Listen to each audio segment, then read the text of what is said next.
Paulo, uma coisa que a gente vê bastante no consultório, que é muito comum, é corrimento em meninas, né? Principalmente na idade de entre 7 e 8 anos. Antes até, viu? Algumas pequenas, mas acho que assim, o mais comum a queixa, porque quando é pequeno, que eu percebo, Vani, não sei se você tem essa sensação, quando é pequeno, a mãe não vem pensando numa causa ginecológica, ela normalmente pensa em alguma coisa local, de fato.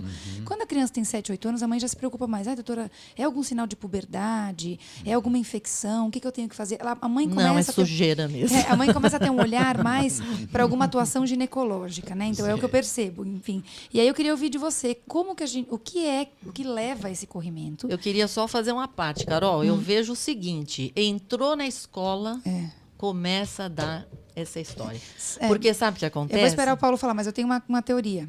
Esses uniformes são uma catástrofe. Isso é uma das coisas, Carol, mas não é só isso, não. Não é ficar sentadinho o tempo todo não, na mas cadeira? não é só isso, Limpar gente. Sabe sozinho, o que acontece? né? É o seguinte, 3 anos de idade, 3 anos e meio, a criança vai para a escola.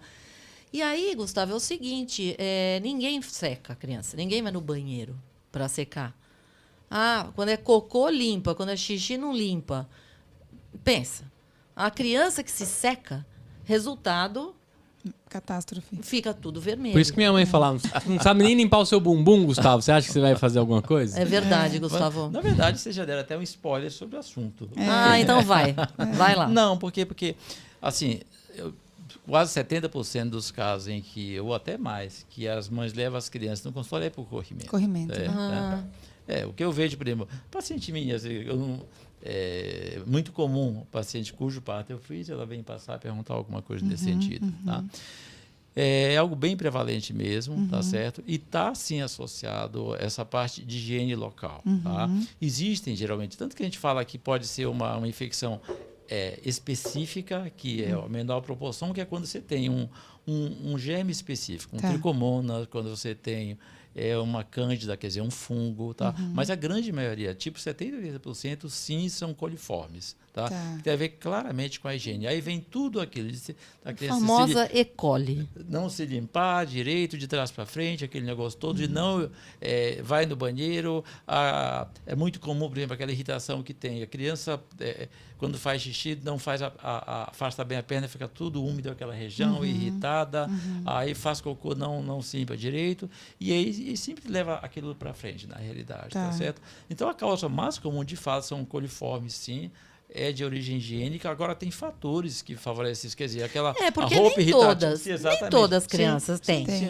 Não, aí tem coisas pessoais nesse ponto. Isso que eu ia falar, Paulo, assim como mulheres adultas, por exemplo, tem mulheres que têm muito mais candidíase do que outras mulheres, que é aquela infecção, né, fúngica vaginal. Eu imagino que a criança também deve ter uma predisposição pela flora própria, né, o pH vaginal e tudo. É porque, você vê, a vagina tem ela se defende menos do que quando a mulher está na menarquia, que é a fase reprodutiva. Porque o estrógeno, ele é altamente protetor. O estrógeno, ele provoca uma descamação de célula vaginal, tá certo?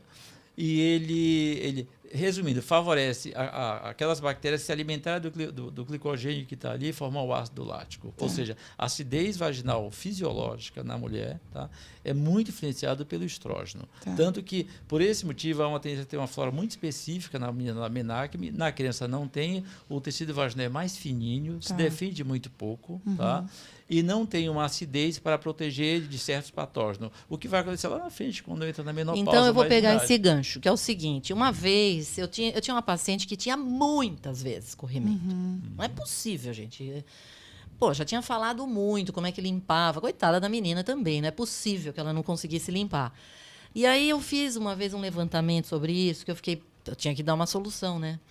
E lá eu li o seguinte, que você poderia usar um pouco de estrógeno para ver se você se dava uma certa melhora ali naquela mucosa para se defender e não ter tantos corrimentos. O que é estrógeno? Melhorou. É um hormônio, basicamente. É um hormônio. Hormônio por pomada. feminino, Por pomada, hormônio feminino por pomada. Hormônio feminino por pomada. É o hormônio da ovulação, não é só por Paulo? pomada, é que pode ser usado por pomada, pode ser tomado, entendeu? No ciclo normal, você tem... Mas o homem também tem estrógeno. Tem um pouquinho. Mas a mulher ela faz o pico do estrógeno para liberar o óvulo. Exatamente. Então, assim, no ciclo menstrual da mulher, os hormônios variam, diferente dos homens, né? A gente tem variação hormonal mensal. E aí, até isso, né, Paulo? Muitas vezes Eu sei porque eu tinha uma paciente que ela continuou acompanhando comigo, mesmo depois de ciclos menstruais, e ela tinha variação, ela tinha muita candidíase. E aí, quando ela tinha o pico do estrógeno, ela tinha mais sintoma, ou menos sintoma. Agora eu não me lembro, mas eu lembro que ela era clássico. Ela ficava... Na fase menstrual, ela piorava, provavelmente por causa do absorvente, né? Que aqui fica mais quente, usa absorvente. E ela ciclava conforme o mês. Aí eu encaminhei ela para o ginecologista e falei, olha, você tem que olhar porque você tem uma predisposição a ter. E ela teimava em usar legging, tudo de microfibra. Então, assim, para uma pessoa que tem predisposição, eu até queria que você comentasse, Paulo, isso interfere na característica bate com da flora. Com os uniformes. Exato, essa coisa de... Então, eu costumo falar que a candidíase, ela gosta de 3 coisas: ambiente quente, ambiente úmido, ambiente ácido. Tá. A vagina tem uma temperatura geralmente mais elevada, é uma cavidade, é uma sala de porta fechada sem ar-condicionado, vamos dizer assim. Tem a umidade normal vaginal, tá? E a acidez. No ciclo menstrual da mulher, a acidez aumenta no pré-menstruo. Tá? Por isso que tem a parte ovulatória que descama mais, e é no pré-menstruo que isso vai acontecer. É clássico isso em consultório ginecológico. A menina fala assim, olha, eu tenho muita coceira antes de ser a menstruação, que é o momento que está mais ácido. Quando menstrua, o sangue é mais alcalino, ele diminui a acidez, ela melhora espontaneamente isso aí. O mais comum, na verdade, é isso. Tá certo? Agora, no caso da criança, tem muito mais a ver com a veste, com a sintética, que pouco... primeiro, o pouco cuidado local, já fica irritada aquela região vulvar. Usa aquela veste fechada, o uniforme, tá lá. Então, junto a isso com a má higiene, isso favorece um ambiente para, embora mais para o coliforme higiene, mas em termos da farda, aquela calcinha de lycra, aquela roupa toda fechada, o leg, o jeans... cria aquela estufa que favorece o fungo, na verdade. Paulo, uma pergunta muito relevante que eu falo para as crianças e todo mundo recebe essa informação com desconforto. Dormir sem calcinha seria sugestão para as mulheres, visto que a gente não foi feito para usar roupa, né? Então, você acha que essa recomendação é válida como uma rotina na vida das meninas para que elas aprendam a dormir sem calcinha, porque seria uma forma da gente melhorar essa questão ambiental? Olha, eu extrapolo isso do que eu falo no dia a dia no consultório, porque eu estou apenas lidando com pacientes com um pouco mais de idade. Aquela paciente que me queixa, olha, eu tenho coceiras, eu digo, olha, ok, já que se no trabalho ou vai para a escola você tem que usar essa roupa, paciência. Mas chegar em casa, você usa o menos possível. Perfeito. Pega aquela calcinha de algodão bem folgadinha, aquele shortinho bem folgadinho, ou fica aquela sainha e pronto. Ou fica pelada. E em termos de criança, sim, tem todo sentido. Você mantém aquela... aerada, aquela região, vamos dizer assim, não abafada. Isso você diminui o ambiente, o barzinho lá pro fundo Vamos da realidade. queimar as calcinhas. Já queimaram os sutiãs, queimaremos as calcinhas agora. Quero saber, é bom pro homem também ficar sem cueca? Mas dizem que porque teoricamente o testículo ele fica fora do corpo porque ele tem que ter uma temperatura mais baixa. Teoricamente a cueca prende o testículo mais junto do corpo. A cueca é um sofrimento. Se você me liberar, doutor, já vou levar esse trecho para minha esposa. Eu não tinha visto essa abordagem dessa forma. Eu não tenho esse problema. Eu acho que precisamos conversar. Entendi. Paulo, só mais uma coisa nessa questão específica. Qual? Da minha cueca? Não do Gustavo, na minha questão específica. Banho de assento. A gente usa o velho e bom Flogo Rosa. E às vezes, realmente, a sensação que eu tenho é que você tem um reequilíbrio na menina pequena, depois que você tratou a causa e tudo, que de fato, principalmente nisso que a Ivani falou, esses corrimentos que são recorrentes. Olha que esses são difíceis, viu? Você acha que justifica banho de assento com alguns remédios específicos? O que é um banho de assento antes disso? Banho de assento. Você pega um sachê que vem, né? E dissolve numa bacia com água. E pede para a criança sentar lá. Fica sentadinha lá na bacia. bacia. Animado um pouquinho e fica vendo. Entendi. Quentinho, ali no quentinho. Como se fosse uma marmitinha ali em cima do banho-maria, né? Exatamente. Em vez de Maria, é assento. Entendi. Tá certo? É assim... Esse mesmo banho de assento, a gente mesmo prescreve de vez em quando, tá certo? Eu acho que ela ajuda bem naquela parte mais externa da vagina, entrada da vagina, mas eu não acho que ela possa melhorar a flora. Eu acho que por melhorar as condições locais diminuir a irritação externa, ela ajuda sim. Sim, eu acho perfeitamente porque válido. É anti-inflamatório. E de fato, sim. E de fato, em criança é a primeira medida, sim. Claro, a orientação, tudo isso, e para tratar o processo estabelecido, o banho de assento, sim, perfeitamente válido, sim. Perfeito. Mas aí você acha que dá para usar, por exemplo, aqueles cremes que tem antibiótico para colocar na região, porque é duro.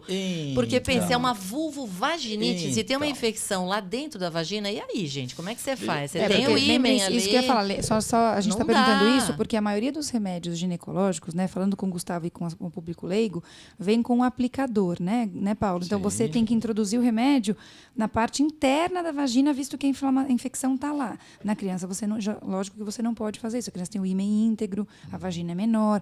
Então, como a gente usaria a pomada que é indicado para uso de tratamento, né, de uma vulvovaginite, numa criança que eu não posso inserir o creme, lá dentro isso, gente? Então, como eu sou formado há um tempinho, eu peguei toda essa evolução, na verdade. Eu lembro que quando eu era logo após a residência, tinha até aplicador de Vigia, que era pontinho, parece tinha, eu mesma tive vários. Economizava até porque não tinha muitos. Sim, tá certo? Vamos olhar um contexto um pouco mais amplo. Se você entender que mais de 70% ou 80% dos casos é de coliforme, portanto, de coisa externa, tá certo? Geralmente, você não vai precisar usar disso. Tá. Quando se trata, no caso, digamos, de infecções específicas, candidíase, se você tem, por exemplo, tricomoníase, tá? Infelizmente, caso de... Aí contém abuso tricomoníase sexual. Quer dizer que a criança pode ter sido abusada, Paulo. Porque tricomoníase você não vai pegar do nada. Tricomonas vem de relação sexual. Basicamente, infelizmente, é uma coisa que a gente... digamos, foge um pouco desse assunto, parece porque dói na gente pensar nesse termo, tá certo? Mas é uma realidade. Tricomoníase é altamente sugestivo, cândida não, mas se for pegar gonococo, por exemplo, micoplasma é certeza. Ou alguma verruga, mas isso, Paulo, é muito importante de você falar, porque, na verdade, às vezes é a porta de entrada para você ajudar essa criança que está sendo abusada e que ninguém sabe, não é? Às vezes a mãe fala que acha que é um corrimento, porque, ouçam bem, não quer dizer que sua filha, se tem corrimento, foi abusada. Não é isso que a gente está dizendo aqui. A gente está dizendo assim, se o motivo do corrimento, você investiga e você vê que é uma bactéria que não veio da flora fisiológica, isso pode ser o primeiro ponto de alerta para que você investigue essa família. Mas então, antes disso, eu pergunto o seguinte... É necessário que você faça exame de todos os corrimentos? Mande para o laboratório todos os corrimentos? Olha, geralmente é o seguinte, a maioria das vezes, o ideal é você colher uma bacterioscopia, tá? Não fazer, a cultura é ruim porque a flora vaginal, de uma maneira geral, ela tem uma tendência a ter várias colonizações, moradores locais. A flora vaginal, na adulta, ela... É uma turma que mora lá. De 4 a 7 tipos diferentes de bactérias que são moradores normais, que protegem a vagina. Certo. É que nem o índio, protege a floresta amazônica. Ou seja, vão todos crescer na cultura. E o principal que é o chamado bacilo de Doderlan. Eu costumo dizer para a gente, olha, cuidado, aqui onde tem escrito bacilo não é nada, é o que está te protegendo. Tá certo? Tá certo? Então, é importante fazer uma bacterioscopia assim. Aí, o problema de fazer a cultura é exatamente isso. Por isso que se questiona muito. É melhor fazer cultura em meio específico. Se eu acho que é fungo, eu peço cultura para fungo, por exemplo, alguma coisa. Mas, às vezes, não dá. E você finda pedindo cultura, ver o que é que vem. Mas corre o risco. Você tem que interpretar com um olhar crítico, porque pode não ser o agente. Mas na bacterioscopia, se tiver, por exemplo, o fungo, aparece. O fungo é muito fácil de ver. E se tiver, por exemplo, tricomonas, vai falar? Dá para ver claramente. Tricomonas é uma bactéria fácil de ver tranquilamente. E isso dá descrito na bacterioscopia? Sim, vem. Vem descrito. Ou seja, não precisaria fazer cultura, certo? Sim, tanto que eu praticamente quase não peço cultura. Geralmente, bacterioscopia, você tem uma noção do grau de inflamação pelo leucócito e tudo mais, e tem uma ideia se é cocos, que aí você vai pensar em intestinal, tal, Perfeito. ou se é esse tipo de coisa assim. Entendi. Então, voltando, que eu fiz essa parte, a gente estava falando justamente do fato de você Como aplicar a pomada, né? Sim, de aplicar a pomada. Então, o que acontece? Se você entender que 70%, 80% dos casos é medida higiênica, que são chamadas infecção inespecífica, ou seja, está lá, coliforme, então você não vai precisar usar nada além da vagina, apenas o cuidado. Aí sim, que é o mais importante, que de fato, orientação higiênica, o banho de assento é suficiente. Mas se você tem uma tricomoníase, por exemplo, tá? Aí tem que tomar remédio. Se você tem o fungo tem uma vantagem, porque o fungo, primeiro, a vagina é mais sensível, do terço inferior para baixo, até externamente. Então, o que ela vai ter sintoma é coceira externa, que você pode aplicar um creme por fora e toma o remédio via oral, na verdade, tá certo? Já no caso, se você pega outra bactéria, aquele corrimento purulento, tudo isso que vai precisar, daria para aplicar. Mas para você ver que quase não se usa hoje, que eu não vejo aplicador para virgem. Quantas vezes eu tive que prescrever, na verdade? Não tem mais. Esquece. Justamente, não é que deixaram de fabricar. É porque como não acabou a idade da pedra porque faltaram as pedras. Não é porque acabou, é porque se viu que não tinha um resultado bom. Mudança de tecnologia, simplesmente. Perfeito, tá ótimo. Tá ótimo.